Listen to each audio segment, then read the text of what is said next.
અંકલેશ્વરના મુસ્લિમ સમાજના આગેવાનો દ્વારા ગાય માતાને રાષ્ટ્રીય પશુ જાહેર કરવાની માંગ સાથે એક મૌન પ્રદર્શનનું આયોજન કરવામાં આવ્યું હતું। તેમના મામલેદારને પાઠવવામાં આવેલા આવેદનપત્રમાં જણાવાયું હતું કે ભારત વિવિધ સંસ્કૃતિઓ અને અનોખી પરંપરાઓ ધરાવતો દેશ છે। અહીં પ્રાચીન સમયથી જ ગાયને માતૃત્વ, પવિત્રતા અને અગાધ આસ્થાનું પ્રતીક માનવામાં આવે છે। દેશની સામાજિક એકતા, સાંસ્કૃતિક વારસો અને કરોડો નાગરિકોની ધાર્મિક લાગણીઓને ધ્યાનમાં રાખીને ગાયને રાષ્ટ્રીય પશુ તરીકે વિશેષ સ્થાન આપવું જોઈએ। ગાયને રાષ્ટ્રીય પશુ જાહેર કરવાની સાથે દેશની સાંસ્કૃતિક એકતા વધુ મજબૂત બનશે અને કરોડો લોકોની ધાર્મિક લાગણીઓને યોગ્ય સન્માન મળશે। તેમજ લેખિત રજૂઆતમાં મુસ્લિમ આગેવાનોએ ભારતીય કૃષિ વ્યવસ્થા અને ગ્રામીણ અર્થતંત્રમાં ગાયના મહત્વપૂર્ણ યોગદાનનો પણ ઉલ્લેખ કર્યો હતો। આ જ સાથે મુસ્લિમ સમાજે એવી અપેક્ષા વ્યક્ત કરી છે કે સરકાર દ્વારા ગૌ સંરક્ષણ અને ગૌ સેવા માટે વધુ કડક અને અસરકારક પગલાં ભરવામાં આવે। આગામી તહેવાર બકરી ઈદ પૂર્વે યોજાયેલી આ વિશેષ મૌન પ્રદર્શનમાં માત્ર મુસ્લિમ બિરેદારો જ નહીં પરંતુ હિન્દુ સમાજના અગ્રણીઓ પણ મોટી સંખ્યામાં ઉપસ્થિત રહ્યા હતા। બંને સમાજના લોકોએ સાથે મળીને દેશમાં શાંતિ, સુરક્ષા અને ભાઈચારો જળવાઈ રહે તેવી મજબૂત સંદેશ આપ્યો છે।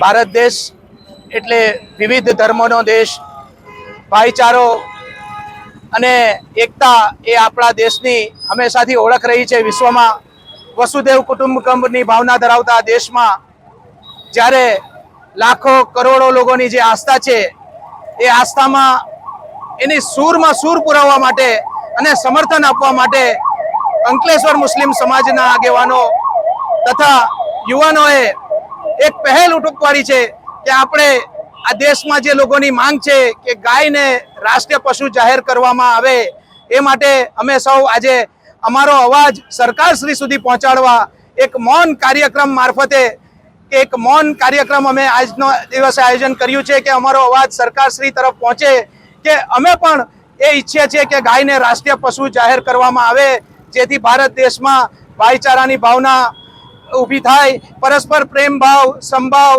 અને સદભાવની ભાવના દેશમાં ઊભી થાય અને ભારત દેશ પ્રગતિ તરફ વધે એ જ ઉદ્દેશ્ય સાથે આજે અમે સૌ આગેવાનો અમારી માંગને કરવા માટે અહીં આવ્યા છીએ। અને અમે આ પહેલા પ્રધાનમંત્રી શ્રી તથા રાષ્ટ્રપતિ શ્રીને પણ અરજી કરી છે, આવેદનપત્ર આપ્યું છે કે આ ભારત દેશની એકતા જળવાય, પરસ્પર પ્રેમ ભાવના ઊભી થાય એ માટે આપણે ગાયને રાષ્ટ્રીય પશુનો દરજ્જો આપીએ।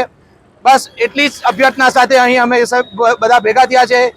જય હિન્દ, જય ગૌ માતા।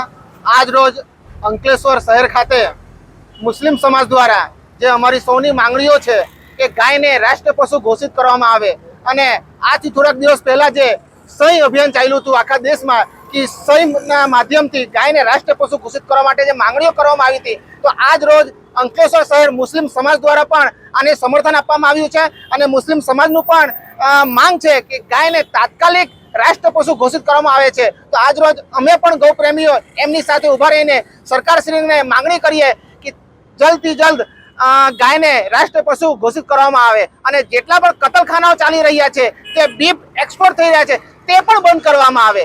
જય હિન્દ, જય ભારત, ભારત માતા કી જય।